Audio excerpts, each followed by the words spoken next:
Hello sa inyong lahat. Sa video na to, isasagutin ko ang katanungan ni Kelvin Talamayan 2004. Sabi niya, experience needed po ba sa hotel cleaner? May mga pinost kasi ako previously na job hiring bound to Greece. Isa na doon yung hotel cleaner. May mga napapunta na doon sa Greece, kaya lang advice ni Madam Christie, stop hiring muna ang Greece dahil yung mga naunang nakarating doon ay nag-run away. Hindi naman lahat, merong ilan. Kaya nagalit yung agency sa Greece, kaya stop hiring muna.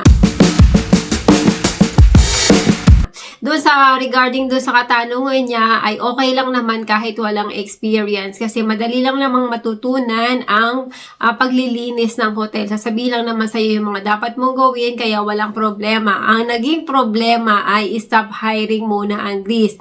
I-advise na lang namin kayo kung sakaling open na ulit ang hiring papunta ng Greece. May ibang mga available naman na trabaho tulad ng Malta, Romania, Czech Republic, Hungary, at stop hiring din muna ang Poland kasi nga lalong-lalo na doon sa mga bansa na marami mga visa refusal at mga kung anik-anik pang kadahilanan na halos wala na nakakaalis papunta ng Poland. Kaya stop hiring muna. Regarding naman sa nasa Pilipinas ay bahit mahirap kumuha ng slot para sa visa appearance, sa stop muna.